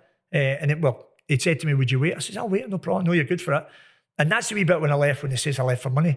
If I'd left for money, I'd have been asking for that bonus, which was a substantial sum, which I'd have been asking for it in June. I still hadn't taken it. So anyway, but what happens, I asked for those players, and then, I don't know if we're going to be able to do that. And ultimately then, I thought, well, okay, are they taking me for granted? Because is he going to keep pulling rabbits out of a hat all the time? Because that Burnley team were tipped for relegation the year before. because of the size of the budget we had and everything else, never mind getting promotion. So, and that's how it came about. And then even then when I left, I still tried to do right by in terms of the process, because in the contract, the contract was that if I was to go to another club, it was £1 million compensation Burnley would receive. If I was to go to a club in the top 6, it was 3 million. So obviously Bolton weren't in the top 6, but I think Burnley wanted 3 million. So and I'm thinking to myself, well, I'll try and keep right by him, just hold fire until it's all agreed. But of course, when you're then leaving, you're not the Burnley manager anymore. So with all due respect, the powers that be in there, their agenda is to protect themselves, not to protect Owen Coyle. So it's easy to just put out a story, Owen Coyle's leaving for... Owen Coyle went to Bolton for the same contract as he was on at Burnley. It was the same contract. So, but that didn't suit the narrative. Yeah. So, and that's the bit it came. And then it'd be easy for me to come out and say this or that, but I thought it's just it doesn't help anybody. So, I mean, I've not got a bad word to say about Burnley. The fans, even when I'm back there, they would give me dog abuse and everything else. They didn't know the full story. As a matter of fact, that it certainly wasn't fair or balanced, but that's the nature of football. So I didn't get too upset about it as though it's not particularly nice, but that's the nature of football. But a few people mentioned, did you say something like about Bolton being 10 years ahead of Burnley? No, I think people always go and look at in terms of quotes or historical quotes or everything else. I think at the time I was asked, and I said, well, if you look at kind of Bolton's training ground where they are and different stuff like that, but all credit to Burnley because the plans were already there. And let's be honest, had we not taken them into the Premier League, which I think they would even concede that was a huge part of the football we played, Burnley wouldn't have went on to be able to have success because financially they were I alluded to earlier, they were struggling. But what happened was they still then would receive the parachute payments that would help Sean get them back into the Premier League. And Sean went on to do an amazing job. And ultimately, I mean, I couldn't believe when Sean lost the job after everything Sean had done. But that shows you the nature of football. But that being said, I mean, if you think about it, Brian Laws came in after me. Because when I left Burnley were 14th, mid-table in the Premier League and looking good. I went into a Bolton team that was bottom of the league. And I took Bolton to 14th, kept them up with 9 points clear of relegation. They were second bottom of the league when I went in. 9 points clear of relegation. Spent no money. I brought Stuart Holden in and a Bosman from Houston Dynamo. I get Jack Wilshere on loan from Arsenal, and I get Vladimir Weiss on loan from Manchester City. Never spent any money. Just Stuart was a free, minimal salary as well. And the other 2 kids, and they were kids, just paid part of the salary, which wasn't a lot, and turned that Bolton team round from second bottom of the league and favourites for relegation to 9 points clear. And even the following year, and this is the thing, I know ultimately we lost our place in the Premier League with Bolton. Had there been VAR, we'd never have lost our place. But the following year, up until the last 7-8 games of the season, when we got Sam Ricketts injured, Stuart Holden injured, players that I couldn't replace, we were in the top 6 in the Premier League, having spent no money. The football we were playing. So the job we did at Bolton, actually in context, was an amazing job. So, but anyway, everybody will have their own opinion on it, but we certainly know what we did and what we achieved. What did you do differently? Because obviously bottom of the league, needed a lift. Did you just carry on the same as what you were doing at Burnley? At Bolton? Yeah. Yeah, so what Bolton needed was, you mentioned earlier, somebody to take the pressure off them and allow them to go and play and alleviate that and believe in themselves, because they had good players. Gary Cahill, Johan Elmanders, Kevin Davises, Yossi was in the goal. I mean, there's some, Matty Taylor, there's some Fabrice, Stuart Holden brought in, Jack Wilshere came in. So with some wonderfully talented players, they just needed, obviously, and not blaming what went before, because everybody's different and everybody sees things different. But I felt they just needed lifted and be allowed to go and play, which we did. As I say, from second bottom league to 9 points clear of relegation. When you arrive, is one of the first things you're looking at reserve fixtures? And can I get my boots on? No, I actually played one charity game, but only because that was through necessity. We went to Northern Ireland to play Cliftonville. I think they were opening their stadium, and but we took the subs from a Saturday. So Klasnic played, and with a number of boys that played for an hour or so. Yeah, but it was a favour. Phil Gatside, my chairman, God rest him, Phil was friendly with his Northern Ireland compatriot. So we did that, and I think I might have played for 60 minutes that night as well, chipped the goalkeeper. But anyway, so that was, I think that was I think the legs were beginning to slow up even further, but yeah, they were good days. What happened with Jääskeläinen? Was it a political? Yeah, well, I think like most of them, they were when they're coming out of contract. But we had young Adam Bogdan coming through as well. We also had Ali Habsi, who'd went on loan to Wigan, and Adam Bogdan had then come through and was challenging. And that's exactly what it was. I mean, I like you say he was a fantastic servant, loves his club, very, very good player. And but young Adam obviously went to Liverpool and thereafter was a very good goalkeeper in his own right. So we're just fortunate in that respect with some good players. Something that will probably stay with you. You were in charge for the Muamba incident as well. Yeah, that was surreal, because obviously it's never ever a thing that you think's going to happen. It's never a thing that you have any training for. So really, I think that comes down to first and foremost, the important thing was that Fabrice was going to be okay, and that culminated in the season that we lost a place in the league, the last day at Stoke. And not that I remember, but Chris Foy was the referee, an absolute nightmare. But anyway, the game at White Hart Lane, Fabrice was just running into the box, and I remember the physio saying, "Oh, Fabrice has collapsed," and it was. You have those moments when players get injured. Like, so if you were to get injured somewhere and the opposition fans would begin you pelters and they're lying down injured, they'd begin you dogs abuse. That was totally different. The Tottenham fans kind of realised that's something serious. And the good fortune was Dr. Andrew Diener, who's a specialist in this field, as a Tottenham Hotspur season ticket holder, was in the stand. And he was able, because he knew the chief steward, to get access to the field straight away, because he recognised that's a serious. And I mean, for Fabrice's heart, to stop for as long as it did, then obviously normally there's severe damage. And the only thing Fabrice not allowed to do just now is play football. You see him now; he's very articulate. He's a clever man. He's a great lad, and got a beautiful family. So, but I mean, it was incredible, the turnaround. It really was. I mean, I don't mind saying it. I mean, it was nothing short of a miracle, because I was in the meeting with his dad, with his wife, when they said to him, because what they did is they were going to freeze him for 24 hours, then bring him back to body temperature. And they actually said in the meeting, listen, we're convinced his major organs will work, but we can't tell you how much damage there's going to be, to his brain because of lack of oxygen. And then to see the recovery, and I mean, it was amazing. His family was there, his friends were there, and it was incredible, because in the morning when they started, and bit by bit, he was getting better. His wife was obviously getting in to see him and saying, "Oh, he's been able to, touch my hands." And then he was able to speak. And then it got to about 11 o'clock that night, and I was doing because it was a worldwide story. So we were doing 4 press conferences every day. But what we were doing is we were doing them like an hour behind the last bit of news we had, just to give us a buffer in case anything went, in between. And as I say, it was a global story. And if you remember Easter that night, because Fabrice is so well liked, and he had friends at Arsenal, who had friends at Real Madrid, who had friends in the big the basketball in America and in Russia, and football teams all over. Everybody was wearing "Pray for Muamba" t-shirts, and it was just a global story. It was incredible. And then I remember his dad coming in saying, "Owen, do you want to get in and see him?" It was 11 o'clock that night. I says, "No, I'll leave him. All the family's been with." He says, "No, please, it'd be good for you to go in."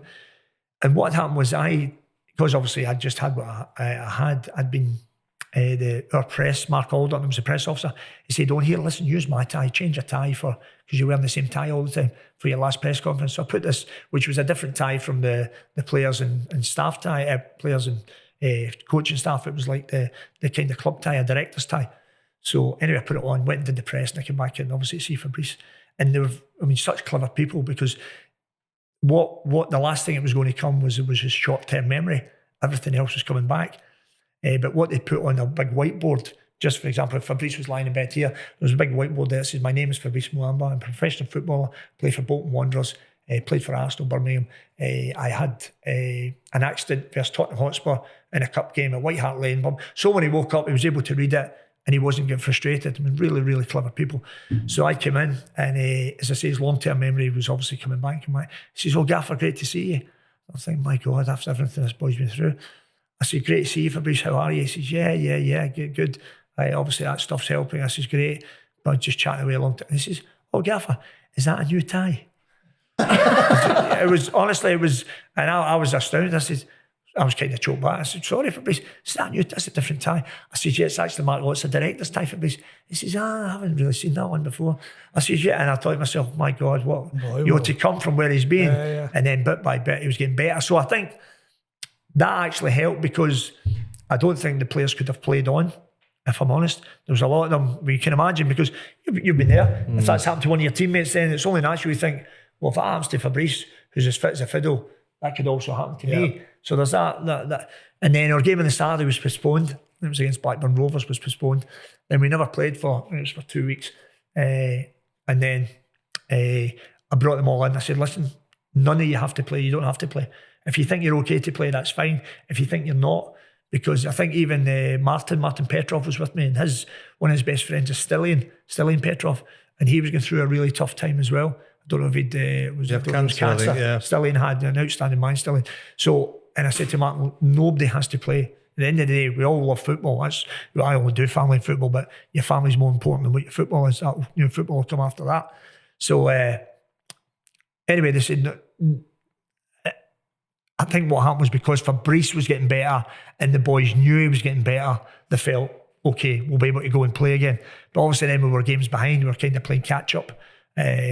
We took them to, there was a break because of the cup that week anyway. We took them to Dubai for a few days just to try and get a smile back on their face, get everything, knowing that Fabrice was on the mend and getting better. And then he was able to come along to a game. The fans got to see him, which was great. Everybody knew he was recovering. But you're right, I mean, nothing prepares you for stuff like that, that's for sure. Wanted to touch on, obviously, some of the success that you've had recently over in India. Yeah. Building a statue, Ellie. Well, you sat on an elephant. Yeah. Well, you know what?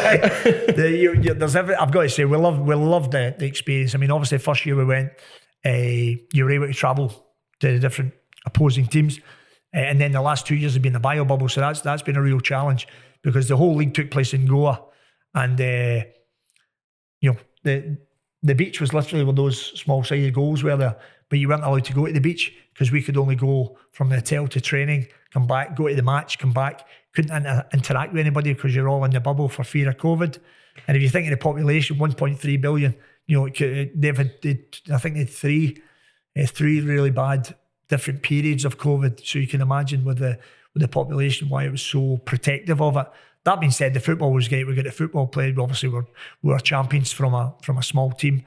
The first year we went, we took a team from the bottom of the league to the playoff final to nearly be to win that trophy. So yeah, it was fantastic. We loved every minute of it. But again, I've got 2 little grandkids as well, and it was important that the time we came back, and obviously we get a brilliant project here as well, and then come back from India being champions, we're then able to go and win the playoffs and get Queen's Park promoted. So yeah, it was certainly to be champion in 2 continents was nice. But we've been fun. Listen, we've been champion in Scotland before, we've been champion in England. We know how to do it. Ultimately, you're never ever as good as you think you are, and you're never ever as bad as you think you are. I think people, ultimately in football, we all know the game.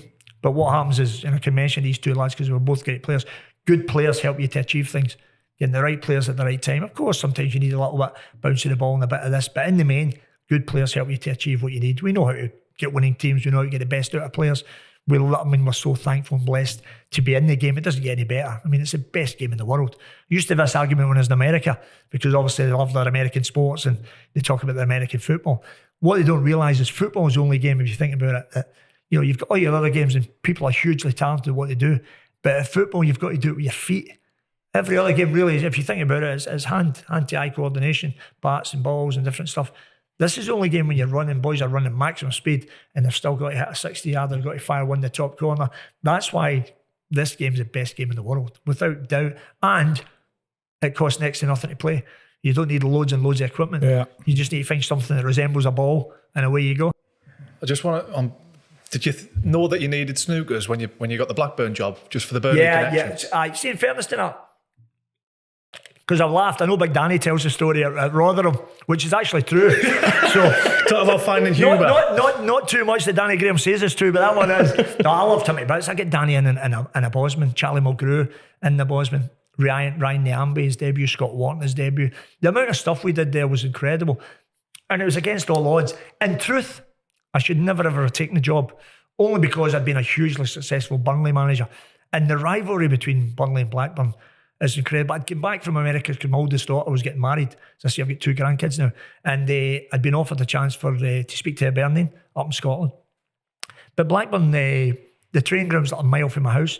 And me being me, just a football man and everything else, I thought, well, do you know what? As long as you put a winning team in the field, people see a winning team and nothing really else should come into it. Obviously, there was a lot of politics behind Blackburn to do with the owners and that anyway, who weren't well liked, shall we say, for to put it mildly. and then, of course, they're not well liked. They bring an ex-Burnley manager in, the guy that took Burnley from being the second-rate team roundabout to kind of going above Blackburn. Then, of course, you're going to be. But that's not what the undoing was.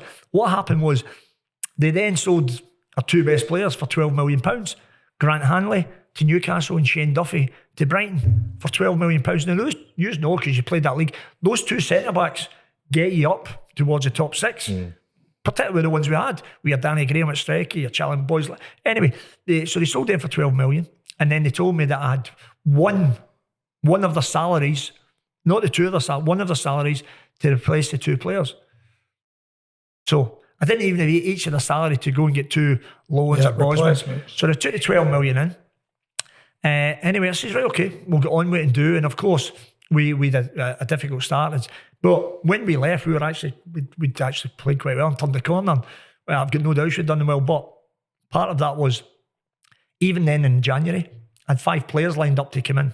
And but the day before, my last game was against Manchester United in the FA Cup. Danny Graham scored a brilliant goal that day. They beat us 2-1. I think Ibrahimovic scored the winner from 8 minutes for the end, or 10, whatever it was. A great finish. But anyway, but the build up to that game was just for the transfer window closing. The director of football, whoever they'd brought in, and said, "Oh, I don't know why Owen's not brought any players in. You know, there's money available," which was turns out it was a total lie.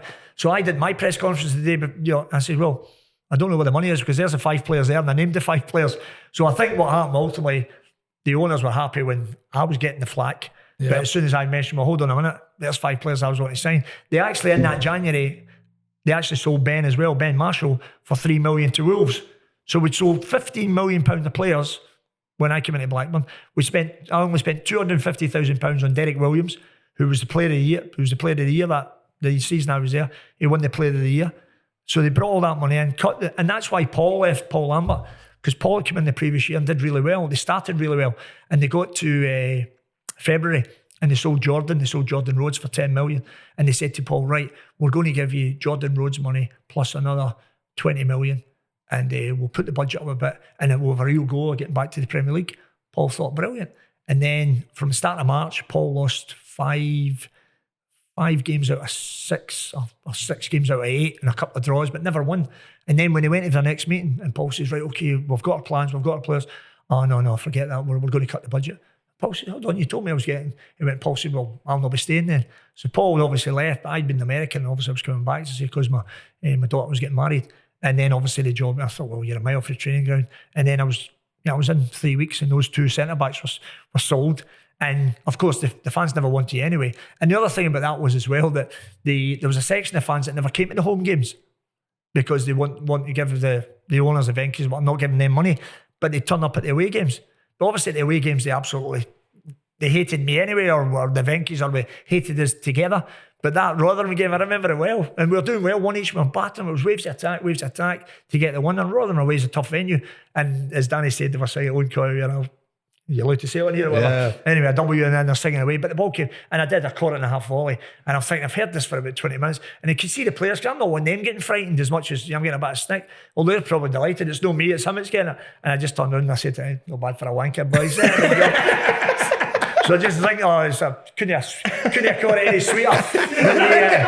But there was games, I mean, there was, every away game was like that coming in, and they would give it. But listen, it wasn't nice. It was quite toxic at times in terms of the away games. Did it never get to you then? You say you brushed it off. Did it ever like? Listen, we're only human. I think there's times, of course, times you'll get hurt and everything else. But, as I said before, what you're going to do, you're going to wallow in self-pity, you're going to get yourself up and you go again, because ultimately, you've got to make sure, if I'm motivating a group, I'm going to make sure that we're up for whatever challenge comes away. And that's where the mentality comes in. And I've been very lucky. I mean, I grew up in the Gorbals, working class environment, everything that you had. you had to fight and scratch for. And that's the other thing people always say, oh, this one deserves this. And it's not about deserving, it's what you earn, what you go and you actually earn. And that's what we say to the players, make sure, if you're going to get it, nobody's going to hand it to you. You're going to have to go and earn it. You're going to have to work hard. And that just comes from the fundamental for a working class background, that you're going to have to work hard for anything you're going to get in life.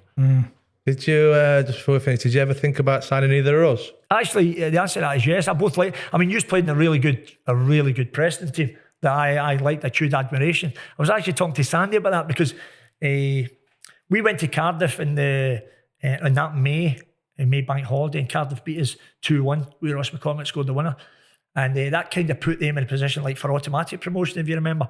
And then yous were playing Cardiff on the Saturday. 2 weeks later, we were going to play Sheffield United on the Monday. And if Cardiff beat yous at Preston, then if we beat Sheffield United, we were already in the playoffs. But if you remember, you beat Cardiff 6-0 that day. Yeah. Because Sandy went to the game, I never asked him, I'm just going to drive. I'll listen in the radio, hoping that Cardiff beat you, because then Burnley are automatically in the playoffs. And then within, goal. No, Preston 1-2. And as it turns out, that 6-0 was so important because Cardiff never won another game, and they beat Cardiff by 1 goal and goal difference to get to the playoffs. Remember it? Yeah. Had it been 5-0, it'd have been Cardiff, and Cardiff lost the last 4 or 5 games. Yeah. It was incredible. What a complete collapse. And then, of course, what happened was, because they were doing so well, we were having to keep on winning. So we had to beat Sheffield United 1-0 that day. We did. And then the following week, actually, there was 2 games to go. The following week, we were at Southampton. And we drew. If we drew that day and yous didn't win, then that was us in the playoffs again. We'd so many outs. And then we drew at Southampton.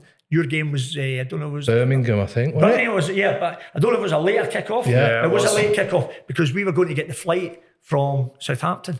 And just as I was getting on the flight, my mate was keeping me up to speed because it was a draw. And then Ross Wallace scored a 30-yard free kick in injury time. Yeah. We were 2-1 down, weren't we? Yeah. 1-0 down, and then kind of scored a worldie. And then Ross Wallace, a 30-yard free kick, top corner in 93rd minute. But just the plane was taken off and the kind of signal cut out. And so I don't know what. So we went up in the plane thinking it's 1 each, 93rd minute, no knowing. And as I landed, the message came through, Ross Wallace, 30-yard screamer. I couldn't believe it. I'm like, oh. So then it meant it went in the last game. We were at home to Bristol City. Yous were QPR. Yeah, QPR at home, wasn't it? But Roscoe got sent off. Right. Just remember. Oh, yeah. Because he scored the free kick, took his shirt off, got the second yellow. Did he? Right. We needed to win the last game, didn't we? That's right. Yeah, yous needed to win. And if we didn't win, yous won the playoffs, or depending on what happened with Cardiff or whatever. But we both had to win, best way I could put it, because Cardiff was still ahead of both of us on points. And then I think you scored. I think you were winning before us. I think you scored in the first half. Yeah, and it went 1-1. You were in front. Yeah, so at one point in the first half, we were actually 7th. Burnley, we were drawing 0-0 with Bristol City. As it is, we went on to beat them 3-0. You won, and obviously Cardiff could beat in their 6th. But it was that's a championship. Yeah. But because of those that good, I mean, that was a good Preston team. Because they were winning, we had to keep winning, which helped us get into because it kept the momentum going into the playoffs. Because I always think the team that arrives with a bit of momentum has always got a chance. I mean, I think you were really unlucky because I watched the 2 Sheffield United games, absolutely. And to be honest, we were wanting to play Sheffield United because we'd played them twice. We'd already beaten them twice. I'd beat them at Bramall Lane, and Wade Elliott played right back that day because I had injuries. We beat them 3-1. Eagles, we beat them 1-0 that Monday night game. We'd beat you at Burnley, but you had beat us at Preston, and I thought you were a good side. So I thought I'd rather play Sheffield United, which we did, and we were better than them on the day. I mean, we felt Wade Elliott, great finish, but we were better on the day. And even on that, the funny wee thing about football, about preparation and different stuff, that Burnley team. So what I done was I get special dispensation from the league. It just shows you the things you think about in the game. What I didn't want, because I know Grez had been there a few times with Preston and lost playoffs, but some boys had never been to Wembley. So what I got was dispensation that I could go after the League One playoff final had finished and it cleared. I took that Burnley team to Wembley at 9 o'clock that night. So they seen the dressing rooms, so they seen the pitch. So when they arrived for the day of the playoff final, they weren't in awe of anything. They knew it, they seen it, they were in there. We spent about an hour at Wembley. We left 10 o'clock, we were back in the hotel about 10:30 that night. Following morning, we did all our video presenting, whatever.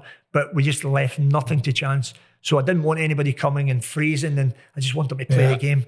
Relaxed they again. knew the pitch, they knew the dressing rooms, everything was there. They walked in, they knew where their spot was. They weren't looking about for it. They weren't in awe of anything. And that was just one little thing, one little cog in terms of the preparation for everything you do. And we were better than Sheffield United that day. We fully deserved. And I think Burnley's got a population of 60,000. We took 38,000 that day because that's all the tickets they would give us. If they gave us more, we would have sold them out. And that was one of the biggest compliments I got. The chief inspector, the police came in and he said to me, he said, Owen, thank you. I says, oh, for the team? He says, no. He says, the crime rate's been down all season. He says, when the team's winning, there's less crime. It was a long-winded deflection, that, but the answer was no. You were good enough for Coyle's team. In answer to the original question, no, he didn't try and sign us. Not a fucking I can't chance. even remember what the question was. Oh, brilliant, mate. Yeah, thank you very much. And thanks for having us.